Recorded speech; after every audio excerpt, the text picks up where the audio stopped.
সুপ্রিয় দর্শক, স্বাগত দ্য ফাইন্যান্সিয়াল এক্সপ্রেস ডিজিটালে। দ্য এফি লিডারশিপ লেন্সে আমাদের আজকের অতিথি বাংলাদেশ ফ্রিল্যান্সার ডেভেলপমেন্ট সোসাইটির চেয়ারম্যান ডাক্তার তানজিবা রহমান।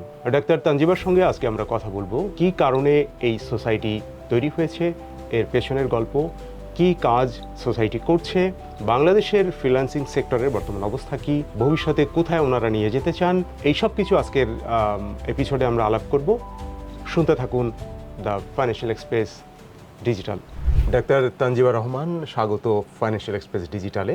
আপনার কাছে প্রথমে আমরা জানতে চাইব যে আপনি বাংলাদেশ ফ্রিল্যান্সার ডেভেলপমেন্ট সোসাইটি তৈরি করেছেন, এইটা তৈরি করবার পেছনের গল্প কি ছিল, কোন আকাঙ্ক্ষা থেকে এটা করেছেন? যদি বলি যে শুরু করেছে আসলে কি নিয়ে, আমি কাজ শুরু করেছিলাম শিশুদের প্রোগ্রামিং নিয়ে। তো বিভিন্ন জায়গায় ক্যাম্পেইন করতে গেলে আমাদেরকে বলা হতো যে আসলে ডিজিটাল সিস্টেমের সাথে আপনারা যে জিনিসগুলো শিখাচ্ছেন এটার মাধ্যমে কোনো চাকরি হবে কিনা। তো এটার উত্তর খুঁজতেই আমাদের তখন ফ্রিল্যান্সিং নিয়ে কাজ শুরু করা এবং কাজ করা।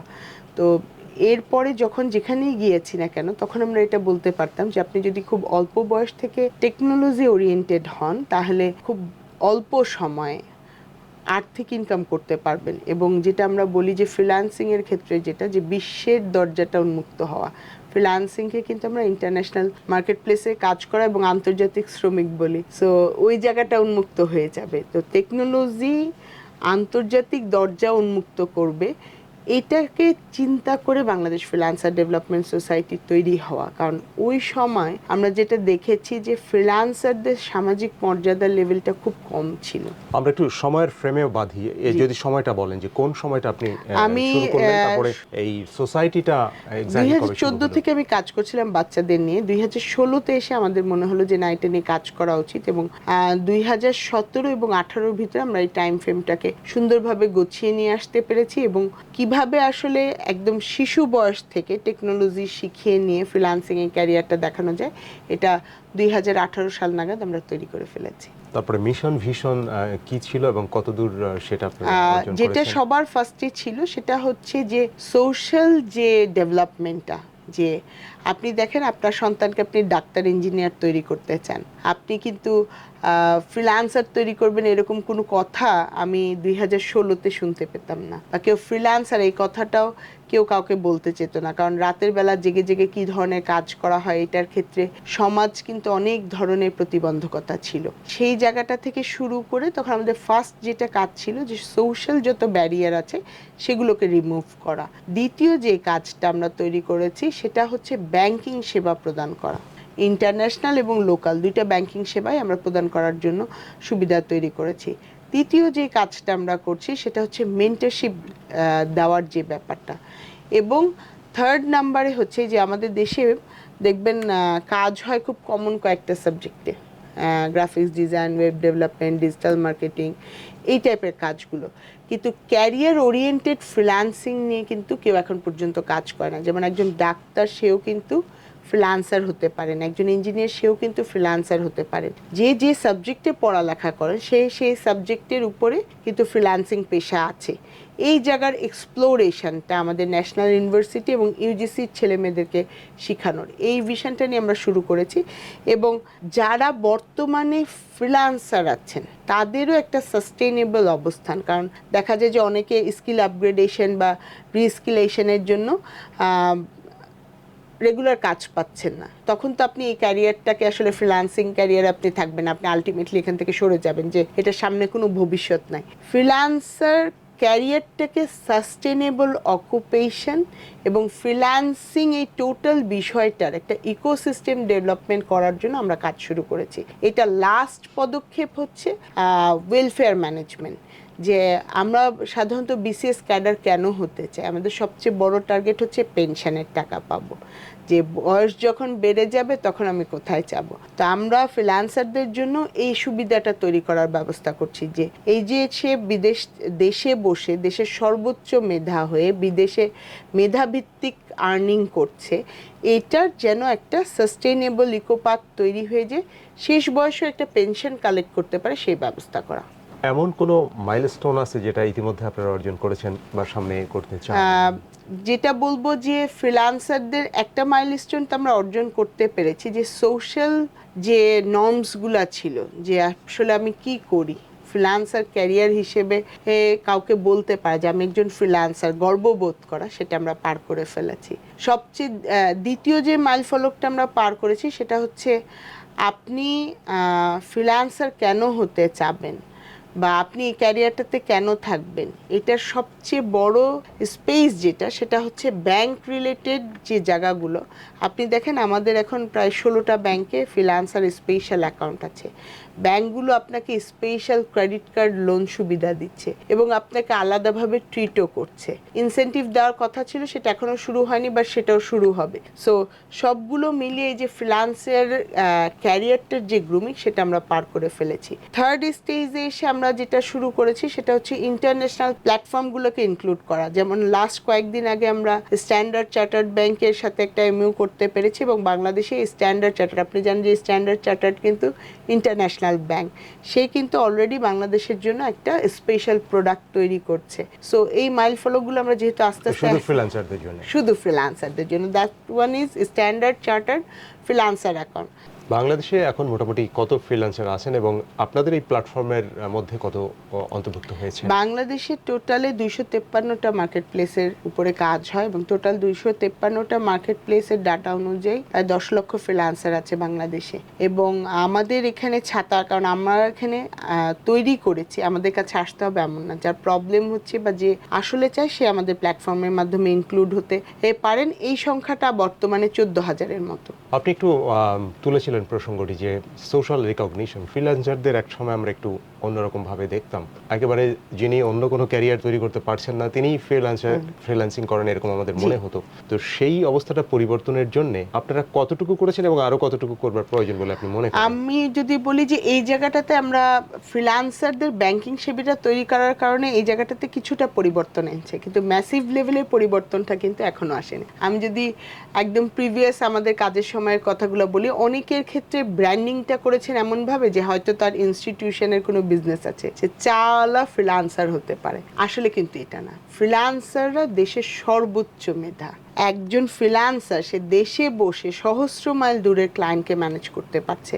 আপনি দেখেন চাকরি করাই তো কত কঠিন, সেই জায়গাতে এখানে বসে বিদেশে ক্লায়েন্ট ম্যানেজ করে রেগুলার পেমেন্ট আনা কিন্তু আরো অনেক কঠিন। সেই জায়গাটাতে তারা যে ব্র্যান্ডিংটা তাদের হওয়া উচিত যে তারা দেশের সর্বোচ্চ মেধাবী, এই ব্র্যান্ডিংটাতে কিন্তু আমরা এখনো আসতে পারিনি। এবং এই ব্র্যান্ডটা যখন চলে আসবে তখন কিন্তু আমাদের দেশে এখন যারা ডাক্তার ইঞ্জিনিয়ারিং পড়ালেখা করছেন, আর্কিটেকচারে পড়ালেখা করছেন, কিংবা অ্যাকাউন্টিং ফাইন্যান্সে পড়ালেখা করছেন বা এইচআর ম্যানেজমেন্টে পড়ালেখা করছেন, তখনও কিন্তু তারা ফ্রিল্যান্সিংকে ক্যারিয়ার হিসেবে মেনে নিবেন এবং খুব অল্প বয়স থেকে সেটা প্র্যাকটিস করাও শুরু করবেন। বাংলাদেশে ফ্রিল্যান্সাররা কি ধরনের চ্যালেঞ্জ আসলে ফেস করেন?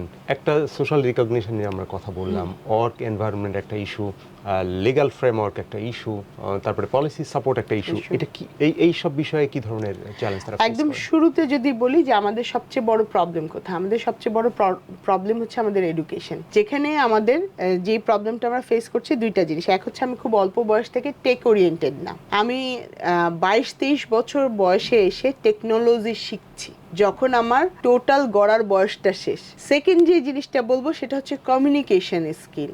বাংলাদেশে মোস্ট অফ দ্য কাজ অন্য দেশে চলে যায়, তার একটাই কারণ হচ্ছে আমরা অ্যাপ্রোপ্রিয়েট ওয়েতে কমিউনিকেশন স্কিলে পারদর্শী না। আমাদের ভার্বাল সিস্টেমগুলা, অ্যাকসেন্টগুলা কিন্তু আমাদের দেশের বাইরের দেশের মতো না, যার ফলে আমরা খুব কনফিডেন্সের সহিত অ্যাপ্রোচ করতে পারি না এবং অ্যাপ্রোচ না করতে পারার কারণে অনেক কাজ আমাদের ছুটে যায়। এটা একটা ফার্স্ট ফ্রিল্যান্সারদের প্রবলেম। দ্বিতীয় যে প্রবলেমটা হচ্ছে আমাদের পলিসিগত কিছু প্রবলেম আছে। যেমন দেশে যখন টাকা ইনবাউন্ড হয় ফ্রিল্যান্সারদের, তখন বিভিন্ন ব্যাংক বিভিন্ন ধরনের কাগজপত্র চেয়ে তাদের হ্যারাসমেন্ট করে। এই যে ইনবাউন্ড টাকার ক্ষেত্রে তাদের যে হ্যারাসমেন্ট ব্যাংকের, এই জায়গাগুলো কিন্তু এখন পর্যন্ত পলিশ না। থার্ড নাম্বার হচ্ছে সরকার থেকে অনেক বেসিক লেভেলের কোর্স মডিউল তৈরি করা হলেও বা বেসিক লেভেলের ট্রেনিং হলেও আজ পর্যন্ত সরকারি মডেলে কোনো আপ স্কিল ট্রেনিংয়ের ব্যবস্থা নাই।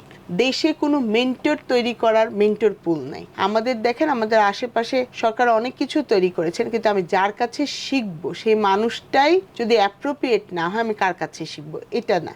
থার্ড নাম্বারে যেটা বলবো যে ইনস্টিটিউটগুলো গড়ে উঠেছে তাদেরকে মনিটারাইজেশনের কোনো সিস্টেম করা হয়নি। আপনি যে চেক অ্যান্ড ব্যালেন্স করবেন যে না আমাদের দেশে কি পরিমাণে স্কিল ওয়ার্কার তৈরি হচ্ছে ফ্রিল্যান্সিং এর জন্য, সেইটা মেজার করার মতো আমাদের কোনো পলিসি নেই। এবং এই জায়গাগুলোতে যারা স্ক্যামিং করছেন, আমাদের দেশে কিন্তু প্রচুর পরিমাণে স্ক্যামিং হয়। এই স্ক্যামার আর ফ্রিল্যান্সাররা আলাদা কোথায়, এই সেট ডাউনও কিন্তু পলিসি লেভেলে এখনো আসে নাই। ফোর্থ নাম্বার ক্ষেত্রে আমি যেটা বলবো যে ইন্টারন্যাশনাল পেমেন্ট গেটওয়ের একটা ঝামেলা, যে এই জিনিসটা আসলে আমাদের পলিসিগত ঝামেলার থেকে বৈদেশিক অ্যাপ্রোচগুলো অ্যাপ্রোপ্রিয়েট ওয়েতে কখনো হয়নি, সেটার কারণে আসা হয় না। এবং ফিফথ নাম্বারে যেটা বলবো সেটা হচ্ছে যে আমাদের দেশে ন্যাশনাল ইউনিভার্সিটি এবং ইউজিসিতে কখনো এই অ্যাপ্রোচই নেওয়া হয় নাই যে একজন স্টুডেন্ট যখন ইউনিভার্সিটি লেভেলে পড়ালেখা করছে তখন আমি টেক শিখাচ্ছি না। ধরেন আজকে যদি আমি অ্যাকাউন্টিং যাকে পড়াচ্ছি তাকে যদি অ্যাকাউন্টিংয়ের টুলসগুলো শিখাই দিতাম, অ্যাকাউন্টিংয়ের টেকনোলজিগুলো সম্পর্কে ধারণা দিতাম, আমি খুব অল্প বয়সে ইন্টারন্যাশনাল মার্কেটে আমার চাহিদা কোথায় এটা জানি না। আমরা জানি আমার দেশে চাকরি করতে হবে, আমি ইউনিভার্সিটি থেকে বের হওয়ার পর আমি একটা চাকরি খুঁজবো, সেটা সরকারি হোক আর বেসরকারি হোক, এই গণ্ডি ছাড়া আমাদেরকে কোনো ধরনের নলেজ দেওয়া হয় না। আমার দেশে এত লক্ষ মোবাইল ইউজার থাকার পরেও আসেন আমরা কেউ ইন্টারন্যাশনাল মার্কেট সম্পর্কে কোনো রিসার্চ করি না। বাংলাদেশের সবচেয়ে বড় প্রবলেম হচ্ছে বৈদেশিক চাহিদার সাথে, বৈদেশিক ডিমান্ডের সাথে স্কিল ওয়ার্কার তৈরির যে প্রসিডিউরগুলো, সেটার এগেনস্টে পলিসি লেভেলে হিউজ পরিমাণ এমবেডেশন দরকার, যে এমবেডেশনগুলো এখন পর্যন্ত পলিসি লেভেলে আমরা দেখি না। সো এই জায়গাগুলো তৈরি না হওয়ার কারণে স্কিল্ড পিপল, যেখানে আমরা আমাদের পাশে ইন্ডিয়া বলেন, ফিলিপিন বলেন, ফিনল্যান্ড বলেন, নেদারল্যান্ড বলেন, তাদের ফ্রিল্যান্সার আমাদের থেকে এত বেশি স্কিল কেন? কারণ তারা রেগুলার গ্রুম আপ করে, বিভিন্ন ধরনের ইউনিভার্সিটি অ্যাপ্রোচেস তাদের আছে, তারা ইউনিভার্সিটি থেকেই টেক ওরিয়েন্টেড ইস্যুগুলো জানতে পারে, যে জিনিসটা আমাদের দেশের ছেলেমেয়েরা এখনও জানতে পারে না। তাদেরকে ধারণা দেওয়া হয় যে তুমি যখন ইউনিভার্সিটি শেষ করবা তখন একটা চাকরি করবা, কিন্তু তাদেরকে স্বপ্নটাই দেখানো হয় খুব ছোট ওয়েতে। স্বপ্নটা যে ডানা মেলে বিশ্বের জন্য হতে পারে এটা আসলে দেখানো হয় না। যে আপনার কথাতে বোঝা যাচ্ছে যে ফ্রিল্যান্সার তৈরি করবার জন্য সরকারি উদ্যোগের কিছু ঘাটতি আছে, ঘাটতি রয়েছে। এই ঘাটতিগুলো যাতে অতিক্রম করে, আমাদের দেশের সরকারগুলো তো এরকমই হয়, যতক্ষণ না এটা আসলে প্রাইভেট সেক্টর থেকে চাপ আসে ততক্ষণ অনেক ক্ষেত্রে কাজ করতে চান না। তো সেই চাপ তৈরির করবার ক্ষেত্রে অথবা অ্যাডভোকেসি করবার ক্ষেত্রে আপনার সোসাইটি কি কাজ করছে?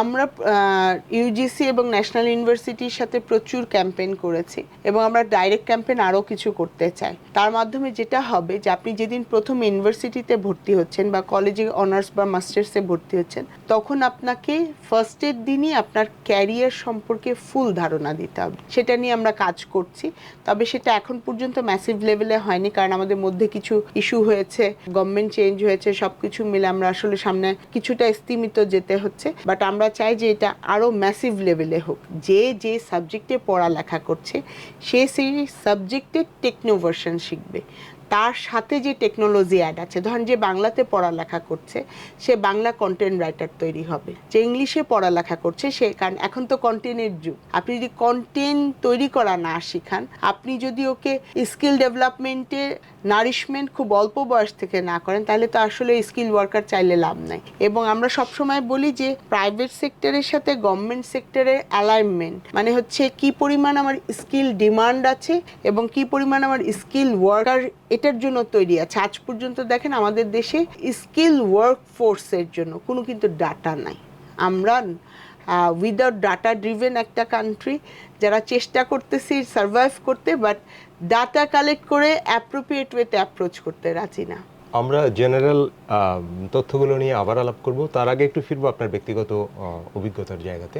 আপনি একজন মেডিকেল প্রফেশনাল, আপনি ফ্রিল্যান্সিংয়ে এলেন কেন?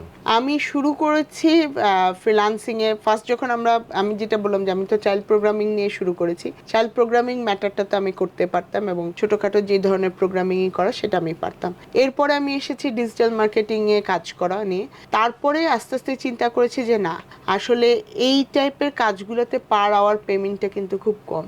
সেই জায়গায় আমি যে সাবজেক্টে পারদর্শী, যেটা আমার ক্যারিয়ার, যে মেডিকেল প্রফেশন, সেই সাবজেক্টের উপরে যদি ফ্রিল্যান্সিং করা যায় তাহলে কি একদম জাস্ট সিম্পল একটা নলেজ। আমার ভাই আমার সাথে শেয়ার ফার্স্টের দিন করলো যে দেখো তানজিবা, আপওয়ার্কে 1023টা সাবজেক্ট আছে, এ থেকে জেড পর্যন্ত 1023টা সাবজেক্ট আছে, যেই সাবজেক্টের উপরে ফ্রিল্যান্সিং করা যায়। আমরা মাত্র 3টা সাবজেক্টে ফ্রিল্যান্সিং করি। তুমি যদি এগুলো সবগুলো কিছু পড়ে দেখো তাহলে তোমার নতুন কোনো এরাও তৈরি হতে পারে। তখন আমি মেডিকেল ফ্রিল্যান্সিং সম্পর্কে ফার্স্ট জানি যে মেডিকেল কন্টেন্ট রাইট করা হয় এবং এটা শেখার জন্য কোথায় যাব। তা আমি দেখেছি যে প্রচুর পরিমাণ কন্টেন্ট কিন্তু শেখার জন্য কিন্তু এখন আসলে কারো কাছে যেতে হয় না, আপনার জন্য ইন্টারনেট থাকলেই যথেষ্ট, ইন্টারনেট অ্যান্ড ডিভাইস। সো আপনি ইজিলি শিখতে পারবেন যদি আপনার আগ্রহ থাকে। এবং আমি যেটা বলবো যে খালি আগ্রহ না, অসম্ভব রকমের অ্যাম্বিশনস থাকতে হবে, ডেডিকেশনস থাকতে হবে। আমাদের দেশে সবই চর্চা হয় কিন্তু অ্যাম্বিশনস আর ডেডিকেশনস তার চর্চা হয় না।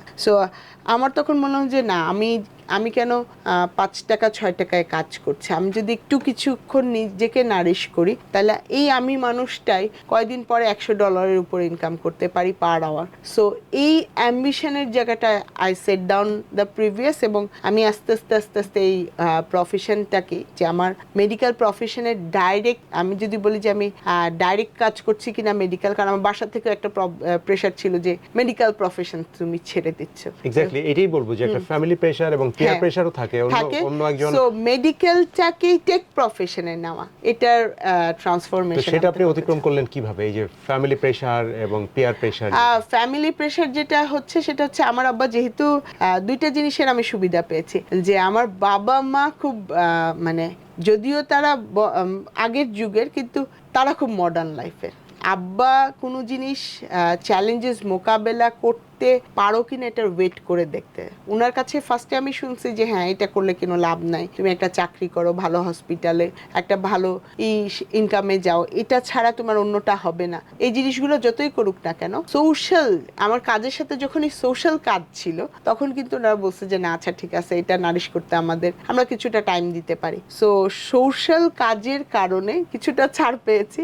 এবং সাথে যেটা হয়েছে যে আমার কথা হচ্ছে যে বাংলাদেশ ফ্রিল্যান্সার ডেভেলপমেন্ট সোসাইটি তৈরি করা হয়েছে, এবং এটার আমি ফাউন্ডার চেয়ারম্যান। তৈরি করা হয়েছে যে দেশটার ফ্রিল্যান্সার একটা উচ্চ লেভেলে যাবে, এবং এটাতে নিয়ে যেতে হলে ক্যারিয়ার ওরিয়েন্টেড ফ্রিল্যান্সারগুলো আসতে হবে। এখন যে মানুষটা আমি লিড দিব সেই মানুষটাকে কিন্তু ওই জায়গাতে যেতে হবে। সো ওই জায়গাতে যাওয়ার জন্য আমাকে তৈরি করেছে। আপনি বলছিলেন যে 1023টার মতো এরিয়াতে আসলে ফ্রিল্যান্সাররা কাজ করতে পারবেন। এই মুহূর্তে বাংলাদেশের ফ্রিল্যান্সাররা কতগুলো এরিয়াতে কাজ করছে?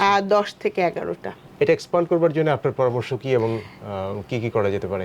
এটার এক্সপান্ড করার জন্য সবচেয়ে ভালো পরামর্শ হচ্ছে যে আমাদের ইউজিসি এবং আমাদের ন্যাশনাল ইউনিভার্সিটিকে একদম ডে 1 থেকে টেকনোলজি ওরিয়েন্টেড এডুকেশন দিতে হবে। যে আমরা অ্যাকাউন্টিং পড়াবো, সাথে সাথে অ্যাকাউন্টিং টুলগুলো শেখাবো। আমি ইঞ্জিনিয়ারিং পড়াবো, সাথে সাথে ইঞ্জিনিয়ার টুলসগুলো শেখাবো। প্রত্যেকটা ধরেন কেউ ইলেকট্রিক্যাল ইঞ্জিনিয়ারিং পড়ছে, সেই ইঞ্জিনিয়ারিংয়েরই কিন্তু একটা টেকনো ভার্সন আছে, ওই টেকনো ভার্সনটা শেখাবো। আসেন আমাদের দেশে অনেক কিছু শেখানো হয়, কিন্তু আজ পর্যন্ত কি আমাদের বুয়েট বা বড় বড় জায়গাতে চিপসেট ডিজাইনিং শেখানো হয়েছে? হয় না। কিন্তু এত বড় চিপসেটের দুনিয়া কেন আমাদের দেশে এমবেডেশন হলো না? সো চিপসেটের যে অ্যাসিক ডিজাইন বা চিপসেট ডিজাইনিং যেটা আমরাকে বলি, সেই জায়গাটা থেকে তোকে লোক তৈরি হয়নি। এবং আমি বলবো যে খুব ভালো ফ্রিল্যান্সার মার্কেট আমরা তৈরি করতে পারি যদি কমন কাজগুলো থেকে বের হয়ে যেতে পারি। কারণ কমন কাজগুলোতে বিড অনেক বেশি হয়, কম্পিটিটর অনেক বেশি।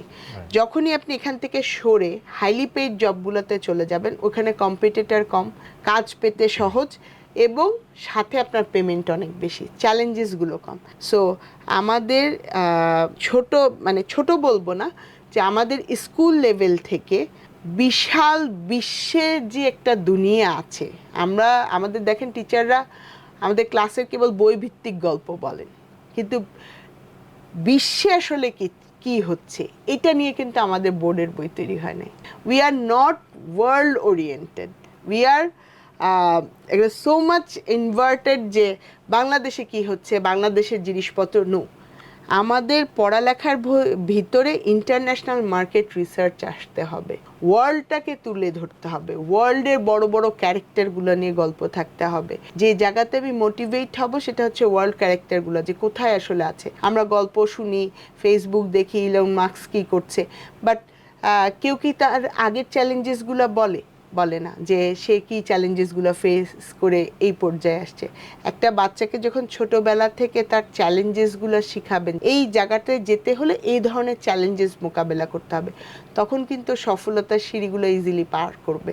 কিন্তু আমরা কখনো চ্যালেঞ্জেসগুলো বলতে রাজি না, এবং এই চ্যালেঞ্জেস পার করতে পারলে কত বিশাল দুনিয়াটা যে তার জন্য পড়ে আছে এটাও বলি না। সো স্বপ্নটাই দেখায় ছোট করে, স্বপ্ন ছোট করে দেখালে তো আসলে চিন্তা করার জায়গাটা কমে যাবে। তো আপনি করছেন মেডিকেল ফ্রিল্যান্সিং।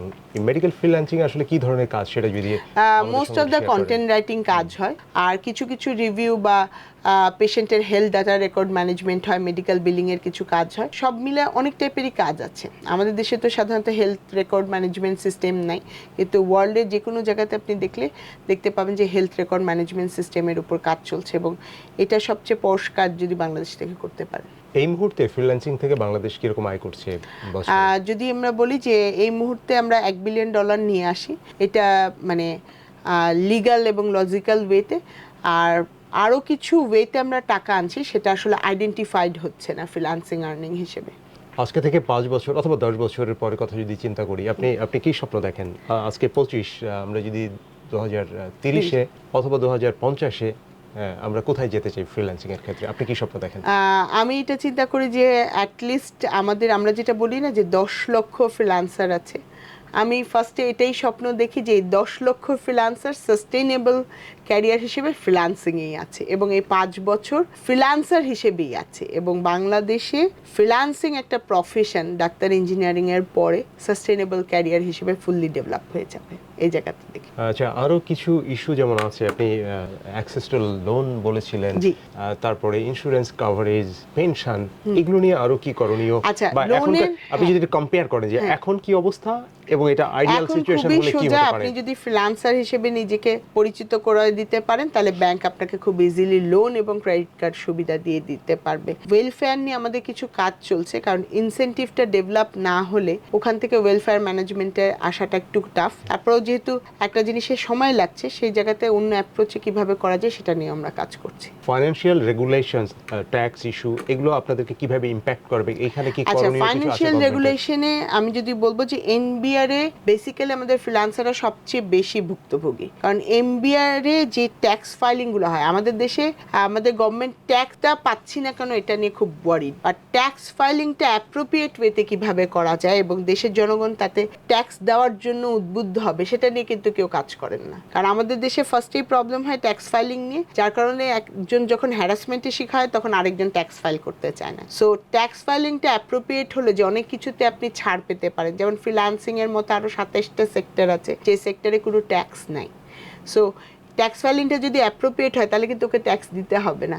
সো এই জায়গাগুলোর নারিশমেন্ট কিন্তু গভর্নমেন্ট থেকে আমরা এখনো দেখিনি, এবং এনবিআরে প্রত্যেকটা ভ্যাট এবং কর্মকর্তাকে ট্রেন্ড করা হয় না, যার কারণে ওনারা আমাদের কাগজপত্রগুলো বুঝছেন না, এবং ওনাদের সবচেয়ে বড় প্রবলেম আমি যেটা বলবো যে কোনো কিছুর ওনারা হার্ড কপি দেখতে চান।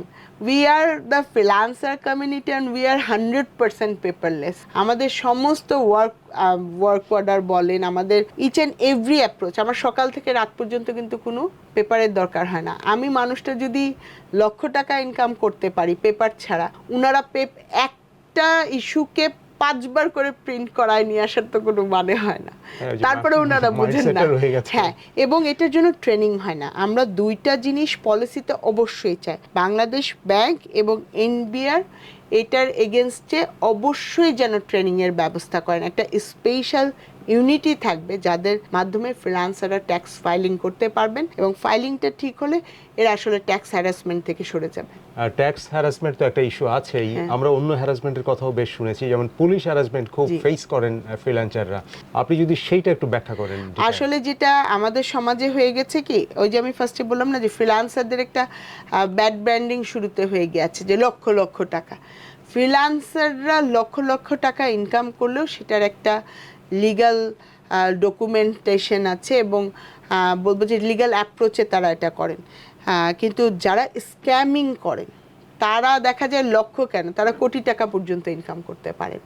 তাদের স্ক্যামারের সাথে ফ্রিল্যান্সারদেরকে গুলিয়ে ফেলছে এবং যার ফলে ফ্রিল্যান্সাররা রেগুলার বেইজে হ্যারাসমেন্টের শিকার হচ্ছে।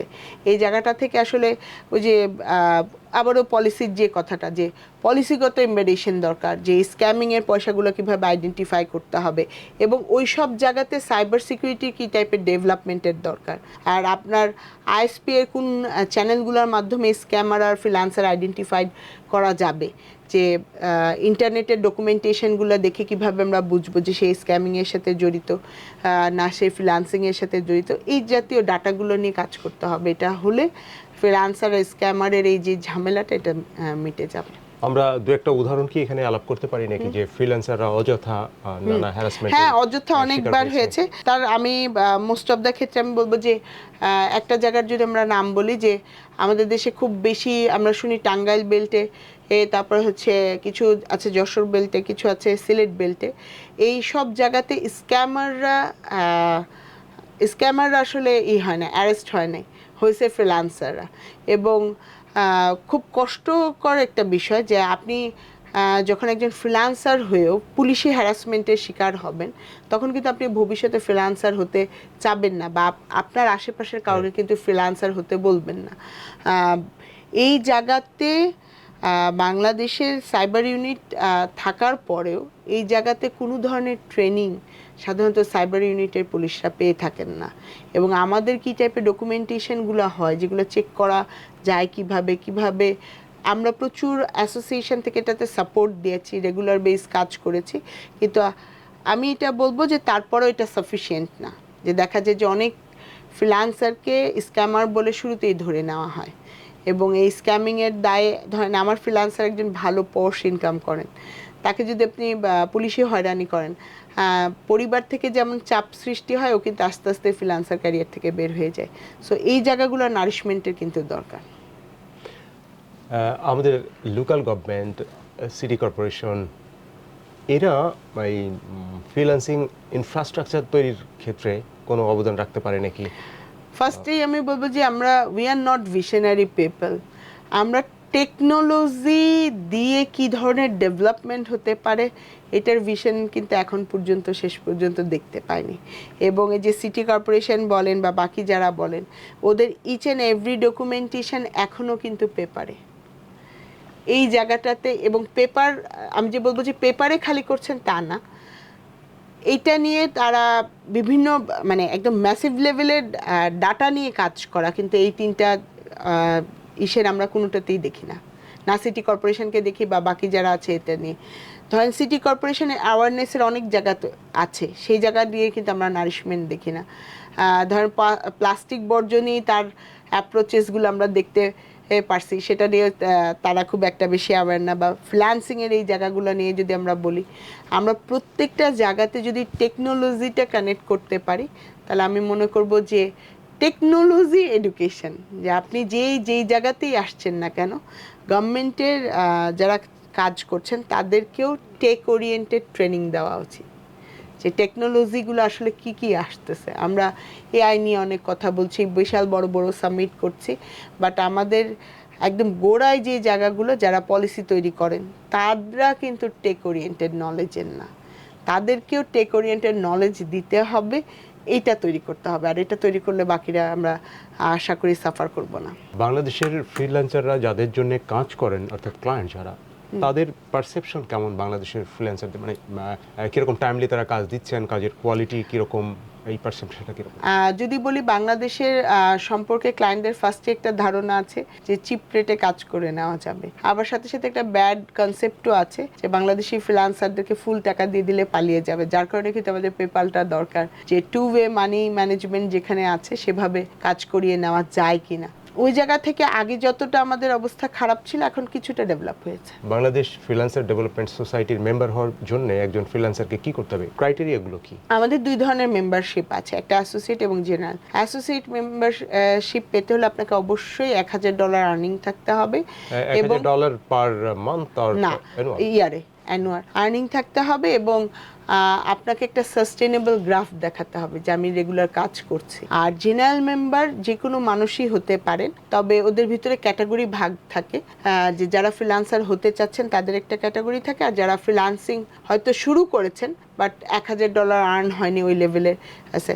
তো যেইটাই মেম্বারশিপ হন না কেন, সার্ভিসগুলো মোটামুটি সিমিলারই চায়, এটা নিয়ে কোনো প্রবলেম হয় না। কিরকম ফিস আপনারা নেন মেম্বার থেকে? আমরা জেনারেল মেম্বারের থেকে $1000 নিই, আর অ্যাসোসিয়েট মেম্বারের কাছ থেকে $5000 নিই।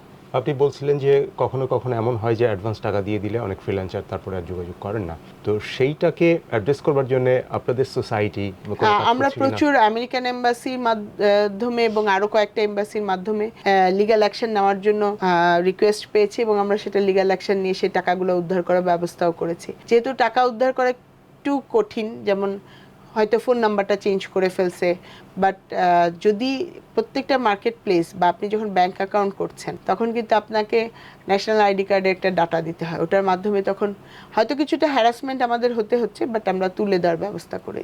এটা কি শুধু আপনার যারা মেম্বার তাদের ক্ষেত্রে প্রযোজ্য? না, এটা অল ওভার ফ্রিল্যান্সারদের ক্ষেত্রে প্রযোজ্য। যে কোনো এম্বাসি আমাদের মাধ্যমে যখনই এটা বলেন তখন আমরা সেই ধরনের ব্যবস্থা নিয়ে দিই। যারা এই প্রফেশনে আসবার চিন্তা করছেন, আগামীতে যারা আসবেন, তাদের জন্য আপনি কি পরামর্শ রেখে যেতে চান? আমি এটা বলবো যে যারা এখন ফ্রিল্যান্সার আছে তাদের রেগুলার আপস্কিলেশনের মাধ্যমে থাকা উচিত, কারণ ফ্রিল্যান্সিংকে যদি সাস্টেনেবল ক্যারিয়ারের মাধ্যমে আমরা চিন্তা করি, যে এটাকে আমরা ক্যারিয়ার হিসেবে নিয়েছি, তো সাস্টেনেবল পেশা হিসেবে তৈরি করতে হলে আমাকে রেগুলার আর নলেজ গ্যাদার করতে হবে, কারণ টেকনোলজি অন ইমিডিয়েট চেঞ্জ হচ্ছে।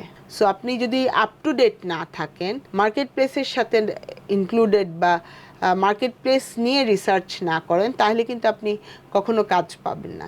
এবং নতুন নতুন জায়গাগুলোকে এক্সপ্লোর করতে হবে। আমি কাজ শুরু করলাম হয়তো একটা সেক্টর দিয়ে, বাট আমার এটার সাথে আরও 2-3টা উইং তৈরি করতে হবে, এবং এটার জন্য যে নারিশমেন্টগুলো দরকার সেটা আমি বলবো যে গভর্নমেন্ট থেকেও এই জিনিসটা যদি ব্যবস্থা করা হয়, অ্যাটলিস্ট অ্যাওয়ারনেস তৈরি করা হয়, তাহলেও কিন্তু ওরা মানে সাস্টেনেবল ক্যারিয়ার হিসেবে ফ্রিল্যান্সাররা এই জায়গাতে থাকবে। নাহলে দেখা যাচ্ছে যে প্রচুর মানে এই গ্রাফটা ফ্রিল্যান্সারদের খুব শার্পলি রাইজ করে এবং শার্পলি ফল করে। প্রতি বছর বাংলাদেশে 1 থেকে 1.5 লক্ষ ফ্রিল্যান্সার মার্কেট প্লেসে ঢুকে এবং শার্পলি 1 থেকে 1.5 লক্ষ পিপল ফল করে, কারণ কাজ না পাওয়ার কারণে। এবং ইথিক্যাল ডেভেলপমেন্ট, বাংলাদেশের সবচেয়ে বড় নেগেটিভ ব্র্যান্ডিং হয় যে আমরা ইথিক্যাল প্র্যাকটিসটা করি না। মার্কেট প্লেসে কিছু ধরনের বাউন্ডনেস আছে, কিছু ধরনের নির্দেশনা দেওয়া আছে যেগুলো করা যাবে না, সেই জায়গাগুলো আমরা মেনটেন করি না। এই ইথিক্যাল প্র্যাকটিসটা ফ্রিল্যান্সারদেরকে করাতে হবে। এবং সামনে নতুন নতুন মার্কেট, আমরা দেখেন মাত্র 5টা মার্কেট প্লেস ওরিয়েন্টেড কাজ করি, কিন্তু অলরেডি 253টা মার্কেট প্লেস আছে। অ্যাক্টিভ আর্নিংয়ের ক্ষেত্রেও আছে, প্যাসিভ আর্নিং ক্ষেত্রেও আছে, সেগুলো তৈরি হতে হবে। এইগুলো সম্পর্কে যদি রেগুলার নারিশমেন্ট করা যায়, ফ্রিল্যান্সার আরও তৈরি হবে এবং যারা অলরেডি আছেন তারা এই ক্যারিয়ারেই থাকবে। সুপ্রিয় দর্শক, আমরা এতক্ষণ আলোচনা করলাম বাংলাদেশ ফ্রিল্যান্সার ডেভেলপমেন্ট সোসাইটির চেয়ারম্যান ডাক্তার তানজিবা রহমানের সঙ্গে। আমরা জানলাম ফ্রিল্যান্সিং সেক্টরের বর্তমান অবস্থা, ভবিষ্যতে আমরা কোথায় যেতে চাই সে সম্পর্কে। সবাই ভালো থাকুন, সুস্থ থাকুন।